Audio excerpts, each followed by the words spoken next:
Bonjour et bienvenue sur l'œil d'Amalia. J'espère que vous allez toutes et tous bien. On se retrouve pour la guidance de janvier 2026 et même j'ai envie de dire de l'année 2026 puisque pour cette guidance, j'ai décidé de suivre une convention de tirage qui s'appelle le tirage de la nouvelle année. On va aller voir ici ce que vous avez appris de 2025, ce qu'il faut garder, ce qu'il faut abandonner de 2025, et puis on va voir le thème principal de votre année, donc avec un tarot, et là je vais utiliser le Star Child Tarot. Cavalier de bâton, ok. Pour vous, les signes d'air, et puis ensuite on ira questionner le Yiking pour voir le message qu'il a à vous donner pour cette année, et puis on finira avec un oracle très mignon qui s'appelle Rituel quotidien. Donc là, je vais vous délivrer un rituel que vous pouvez bien évidemment faire pour ce mois de janvier, mais que vous pouvez évidemment prolonger pour toute l'année 2026. Je mélange un petit peu plus les cartes. Hop là, on recommence. Voilà.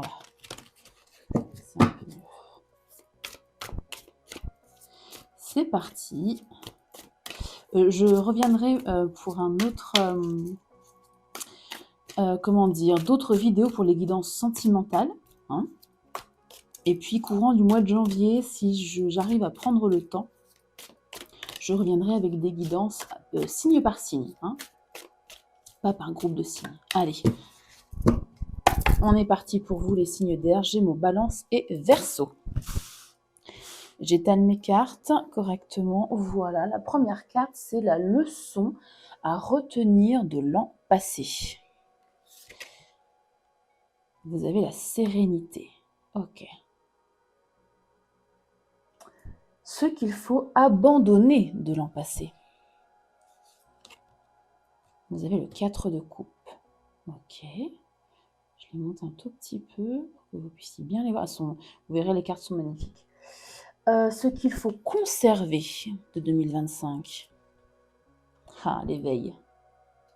Le jugement. Ok.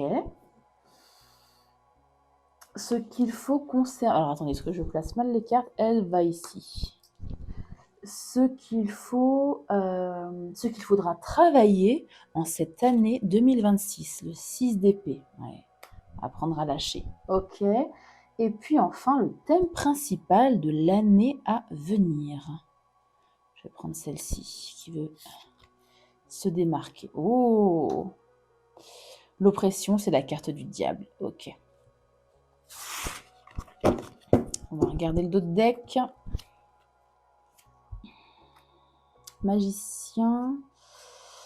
9 d'épée, 10 d'épée. Ouais, page d'épée. 2 d'épée et as de cristaux. Ce qu'on a derrière. Ouais. Bon. La leçon ici pour vous à retenir de l'an passé, donc de 2025, c'est la carte de la sérénité. L'arcane numéro 9, donc l'ermite. Ce que vous avez intégré en 2025, c'est une forme d'introspection. Une capacité à faire silence pour entendre votre propre guidance à l'intérieur de vous. Est-ce que vous vous êtes mis à la méditation ?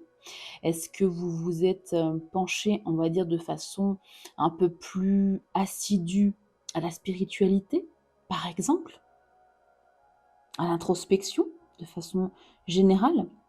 En tout cas, vous avez appris à avancer seul quand c'était nécessaire, à vous recentrer, à vous reconnaître et à vous connaître également en profondeur. Vous faites confiance, vous refaites confiance à votre rythme interne plutôt qu'à une pression extérieure. Vous avez pris du recul pendant cette année 2025, sans précipitation, et ça a été bénéfique pour vous. Et là, c'est votre leçon pour 2026. Vous avez compris, vous avez pris en sagesse et vous avez compris que c'était la clé, en fait. Hein. Ce qu'il faut abandonner ici pour vous, c'est le 4 de coupe. Le 4 de coupe, c'est l'insatisfaction, c'est la lassitude, c'est la fatigue, c'est la quatrième coupe qu'on ne prend pas parce qu'on est lassé. Donc ce qu'il faut abandonner ici pour vous, c'est justement une forme d'insatisfaction. Un regard qui est tourné vers ce qui manque ou ce qui n'a pas été. C'est voir le verre à moitié vide plutôt qu'à moitié plein. Hein? C'est arrêter de fixer justement une coupe qu'on croit vide, alors qu'une main tend une nouvelle coupe. C'est moins évident sur ce tarot, mais c'est ça normalement l'illustration. Donc laissez partir l'ennui émotif, laissez partir la lassitude, laissez partir la rumination. Ne plus s'attacher au passé. Et ça résonnera ici avec le 6 d'épée, vous verrez. Ne plus s'attacher aux opportunités manquées, mais ouvrir les yeux sur ce qui arrive, sur ce qui est là déjà et sur ce qui arrive. Ce qu'il faut conserver, au contraire, de 2025, pardon, je suis un peu en avance, c'est la carte numéro 20, l'arcane numéro 20, c'est le jugement, la renaissance, l'appel intérieur, l'éveil, l'appel de l'âme. Est-ce que vous avez eu une prise de conscience assez forte, assez très intérieure, parce qu'on avait aussi ici l'ermite, c'est votre leçon. Est-ce que cette leçon a été enclenchée par un appel de l'âme, par une sorte de révélation, de renaissance ici? Une prise de conscience interne, un réveil interne, intérieur,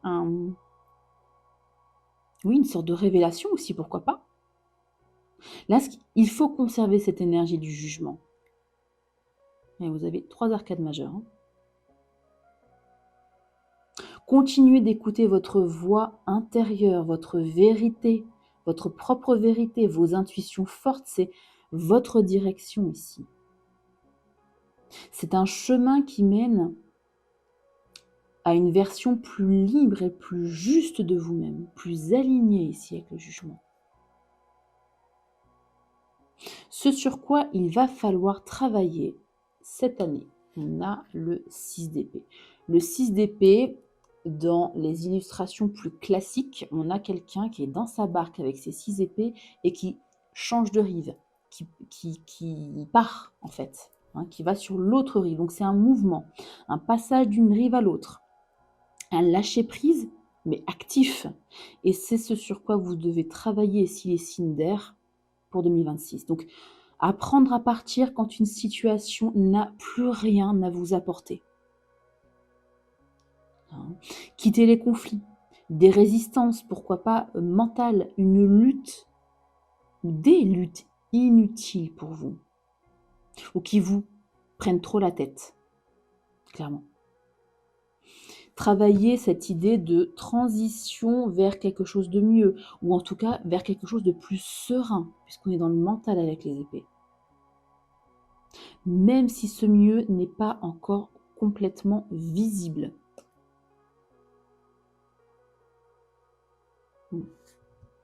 Votre thème principal de l'année, ici, on a la carte de l'oppression, l'arcane numéro 15, qui est en fait la carte du diable, l'énergie du Capricorne. Bon. Ça résonne ici avec à la fois le 4 de coupe et le 6 d'épée, parce que si vous avez cette énergie du 6 d'épée à travailler, donc à quitter, quand quelque chose ne vous satisfait plus, c'est qu'il y a une forme d'attachement avec le diable. Une forme de désir profond, une forme de tentation qui vous retient encore pour 2026. Il va falloir travailler là-dessus. Et on peut parler de dépendance affective, par exemple, à travailler. Par exemple.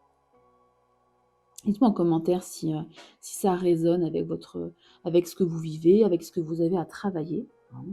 Donc ici, le diable vous demande de regarder en face vos liens, vos dépendances émotionnelles, vos pulsions, vos peurs d'abandon, par exemple, ou un potentiel contrôle.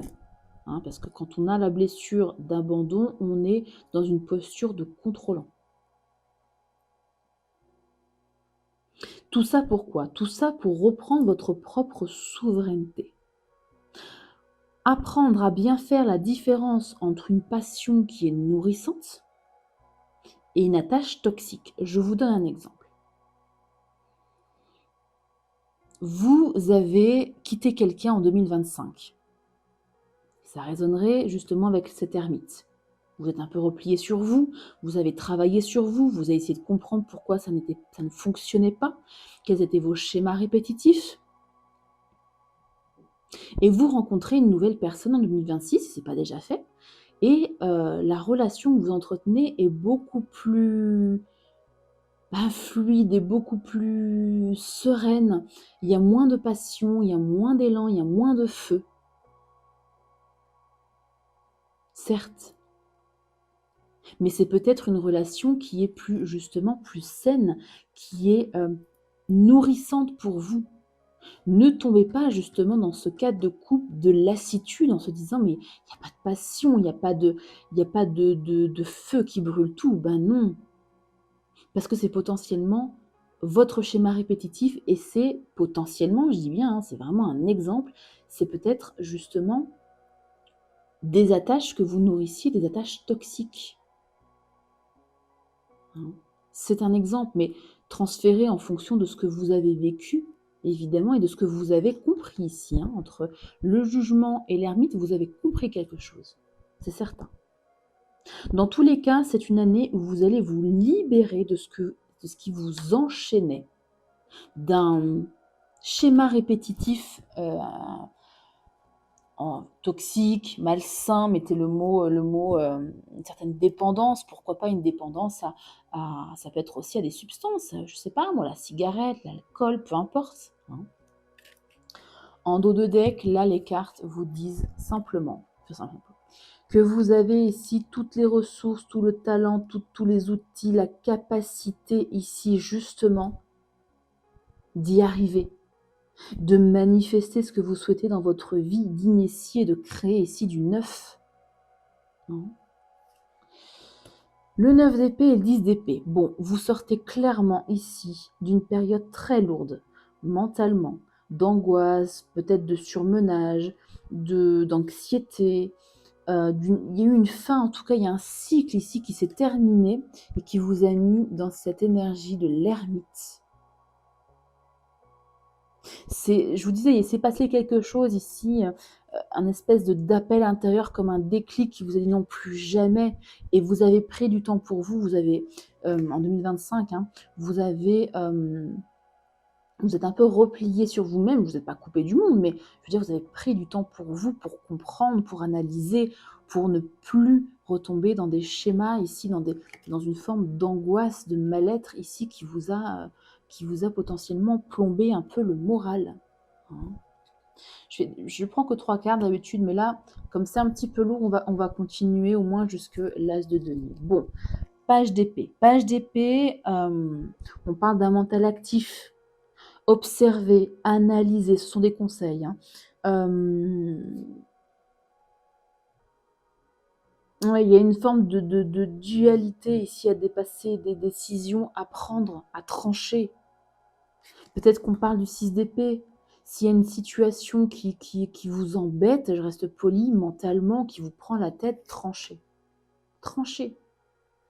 Et vous avez mieux à vivre.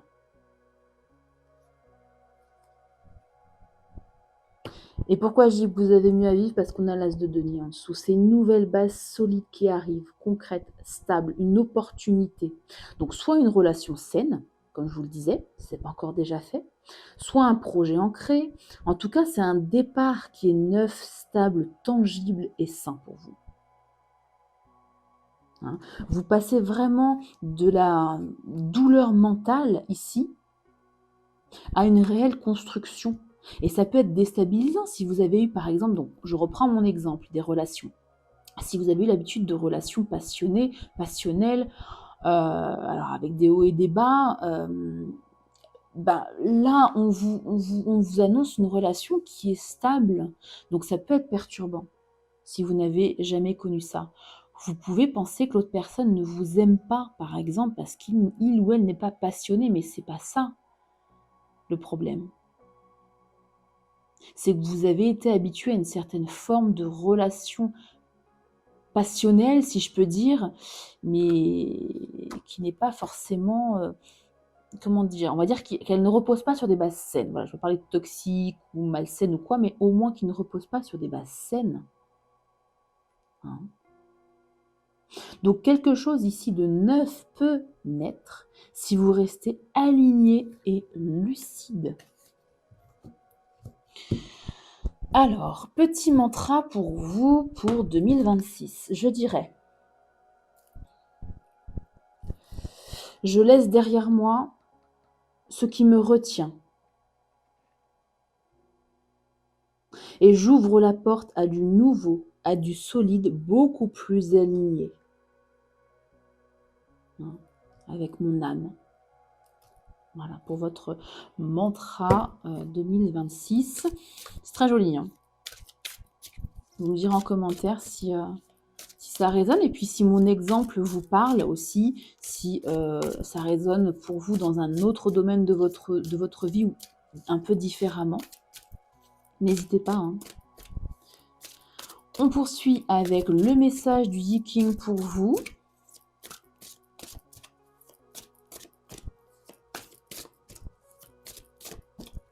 On va voir ce qu'il a à nous dire, s'il vous plaît, pour les signes d'air. Gémeaux, Balance et Verseau. Ouais, non. Pour 2026.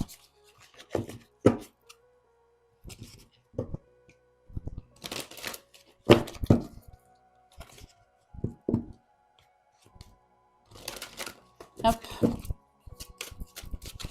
Allez, j'étale.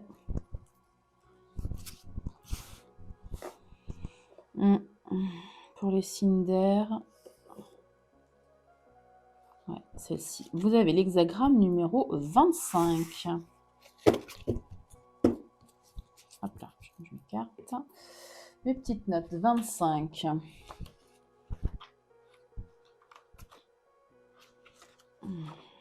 Où est-elle? Par ici. Oh, vous avez l'innocence. Alors, je ne sais pas si je viens de dire Wu Wang. L'innocence. C'est un hexagramme qui indique que vous devez faire preuve de spontanéité, et ce, dans tous les domaines de votre vie. Ça me fait penser un peu à vous l'avez pas, mais l'esprit du fou. Hein, la carte du fou. Alors, je recommence. Qui indique que vous devez faire preuve de spontanéité, et ce, dans tous les domaines de votre vie. Ainsi, vous devez être naturel, sans artifice et sans arrière-pensée. Vous devez être réceptif ou réceptive aux choses qui vous entourent afin de ne pouvoir...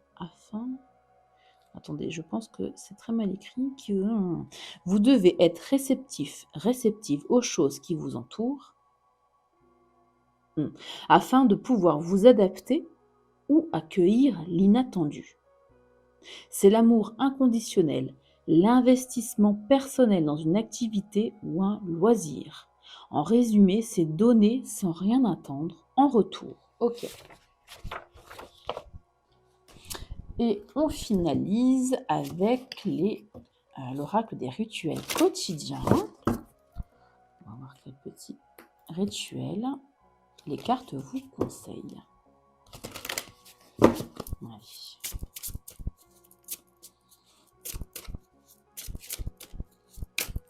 À la coupe, celui-ci, s'il vous plaît.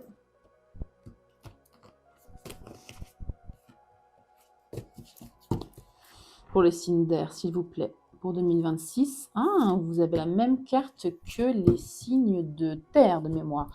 Vous avez l'abondance. J'incarne l'abondance dont le flot infini circule à travers moi. Je vais vous lire le petit texte avec le petit rituel qui accompagne cette jolie carte de l'abondance. Alors, êtes-vous prêt, êtes-vous prête à accueillir l'abondance dans votre vie? Comment envisagez-vous que ce soit plus bénéfique pour vos affaires, votre travail, vos relations, votre santé et vos finances? Cette carte vous rappelle que, si vous y croyez, l'abondance est à votre disposition. Votre rituel. Pour susciter l'abondance, commencez par vous débarrasser de tout ce qui est révolu. Ainsi, les canaux de la bonne fortune se rouvriront efficacement pour la faire venir à vous. Votre domicile, votre armoire ou votre bureau aurait-il besoin d'être désencombré? Faites votre ménage de printemps avec l'intention d'accueillir l'abondance qui ne saurait tarder. Voilà pour vous pour votre jolie guidance de 2026. J'espère que la guidance vous aura plu. Si c'est le cas, likez la vidéo. Vous pouvez également la commenter. Je vous invite, si ce n'est pas déjà fait, à aller visionner la vidéo du 25 décembre où je vous offre en fait 2 cadeaux, évidemment, en lien avec, la spiritualité, hein, et le tirage, et les guidances, pour bien démarrer 2026. Voilà. Si vous voulez compléter, pardon, ces messages, n'hésitez pas à aller voir vos autres signes, les vidéos de vos autres signes, donc ascendant lunaire, vénusien et pourquoi pas descendant si vous le souhaitez. Voilà, prenez bien soin de vous et à très bientôt pour une nouvelle vidéo.